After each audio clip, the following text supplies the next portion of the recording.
It's incredible, right? Look at that tattoo, right? Look at it. Look at that, man. Welcome to WatchMojoUK, and today we're counting down our picks for the top 10 funniest Russell Howard moments. She's lost it. She thinks she's a detective with an invisible Labrador. Before we begin, we publish new content every day, so be sure to subscribe to our channel and ring the bell to get notified about our latest videos. For this list, we'll be looking at the magical career of comedian Russell Howard and picking out some of his most hilarious appearances on our screens. Who's your favourite Mock the Week alumni? Let us know in the comments below. Number 10, desk banging. The magical days of school, where hilarious accidents happen that haunt you in a fun way throughout the rest of your days. For Russell, it involves a particular anecdote that he's used many times in his set, making it a classic. Howard reminisces about a classmate called Lydia who was smacking her calculator on the desk, hoping this action would somehow make the calculator realize it's being difficult and start working properly. There was a girl in our school called Lydia. She was trying to make her calculator work. She was repeatedly knocking it against the desk. With the constant knocking of the wood, the teacher loses his patience and screams, Lydia! How would you like it if I banged you against the desk? Filled with a classroom of teenagers, that's probably not the best thing to utter with fury. Number 9, nephew teaching. Teaching the young is a vital task that many people take seriously, but others not so much.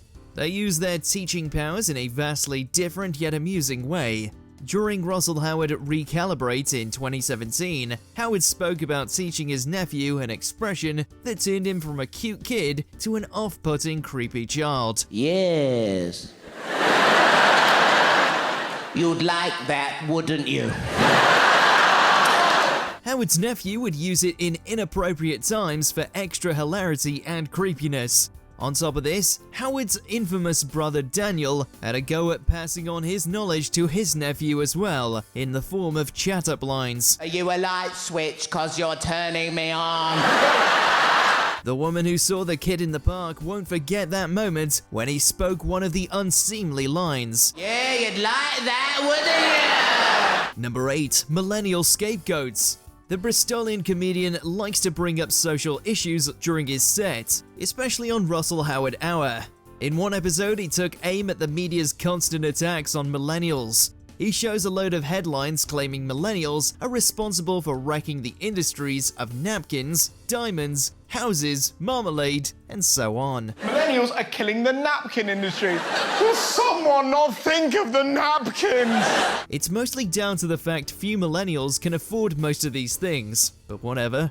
Howard mocks the media for their clickbaity outlook in a depressing but funny way, such as the claim that millennials shouldn't buy smashed avocado if they want a house. Young people should stop buying smashed avocado if they want to afford a home. On the plus side, the millennial hatred is becoming less in recent years, mostly because the media is now looking at Gen Z. Saucy young'uns. Millennials are too lazy to eat cereal.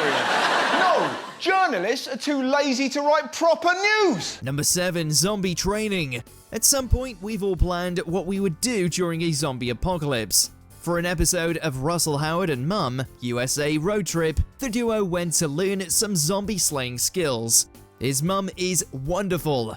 She has stunning accuracy for someone who's never fired a weapon before. Wow! Hey! Right, I don't want to do it again. Plus, she comes up with a bizarre backstory for her and Howard's characters during their training. My mum has come up with an alter ego, a tough-talking US detective she calls... Ocean Buffet, of course. And you've got a dog called... Onions. She's lost it. If you want more hilarious weirdness with Russell's mother, then there's the time they went to meet a celebrity dog, Chloe, in New York. They played dress up with the pup and had a photo shoot. Chloe looks really pissed off. It's like she's trying to tell me something. Number 6, like raising children. When we're feeling rough from the night before, due to how much late reading we did, there's nothing better than recovering with the show Sunday Brunch on the TV. And in 2018, we had an extra treat with Howard appearing alongside Brian Cox. This is really tasty, but because you've served up 2 bits of madness, it doesn't compare. The guests were given a load of delicious treats to try out, and Howard's very vocal appreciation of them was delightful. At one point, he wondered if liking all these delicious dishes was like having children, Is this what it's like when you have kids? You're like, that's my favourite. Oh, no, it isn't. such as constantly changing your mind on what your fave offspring is and leaving the others to raise themselves. He later described the food as so good, it's kinda creepy, which is a pretty great sum up of the dishes on offer. This is kind of so good, it's kind of creepy. I agree. Number 5. Mudbloods. Weirdly, Harry Potter could be a treasure trove of comedy. During an episode of Mock the Week, we got scenes we'd like to see.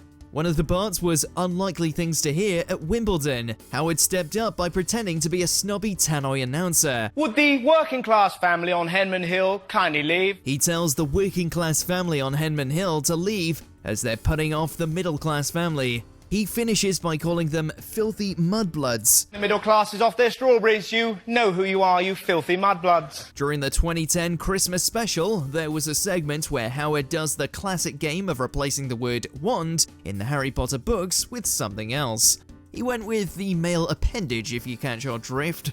It certainly made the passage he read a lot better. Are you okay, said Harry. My wang, said Ron. Look at my wang. Number 4. Marriage hecklers.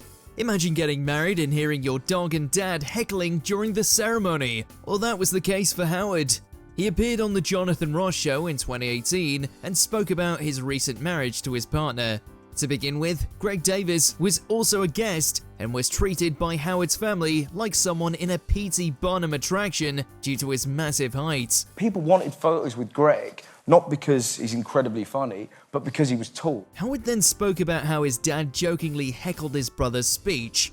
Yeah, we had a fairly unusual childhood, And my dad went, it's because I didn't like you. The ring bearer role was filled in by Howard's dog Archie. Just as they were announced as husband and wife, Archie decided to dry heave loudly, making his views on union crystal clear. Because when they pronounced us man and wife, my dog went... Number 3. Frog cake. Beyond making social points or tackling grim news stories, the Russell Howard Hour likes to squeeze in bonkers, yet hilarious headlines too. In 2018, a story went viral about an Australian father who ordered a frog cake for his amphibian-loving kid for $49. For that much, you'd expect the cake to at least rib it.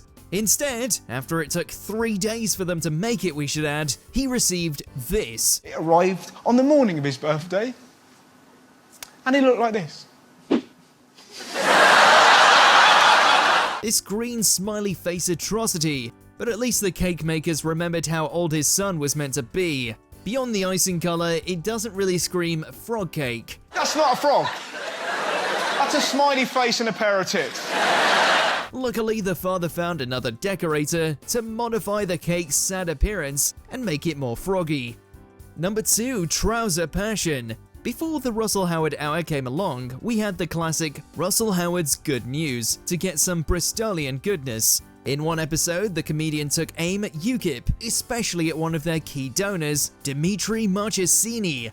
His biggest gripe with the UK wasn't people who put milk in before tea, but women wearing trousers. Trousers? Oh, no. Yep. He thought they should be banned from wearing trousers, as it doesn't look as nice as skirts. Howard compared the guy to a sexist Churchill the dog, which seems harsh on the insurance company's mascot. The man who funds UKIP thinks the greatest threat to mankind isn't disease, isn't climate change, it's trousers. The comedian then decided to bring out Marchesini's worst nightmare, a bunch of women wearing trousers and fetching trouser hats whilst doing the can-can.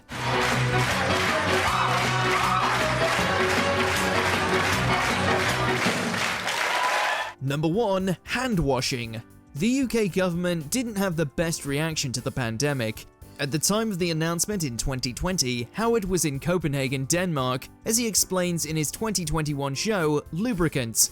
Denmark went into lockdown straight away, while Boris Johnson, on the same day, told people to wash their hands. Probably a slight underreaction in hindsight. We're gonna have to wash our hands.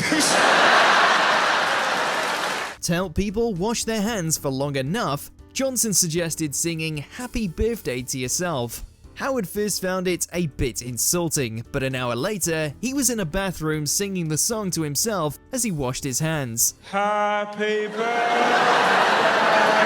to me. sadly for him, he wasn't alone. A very polite Danish guy wished him happy birthday before leaving sharply. Bless. This poor Danish man saw me doing that, just went, Happy birthday. Do you agree with our picks? Check out this other recent clip from WatchMojoUK and be sure to subscribe and ring the bell to be notified about our latest videos.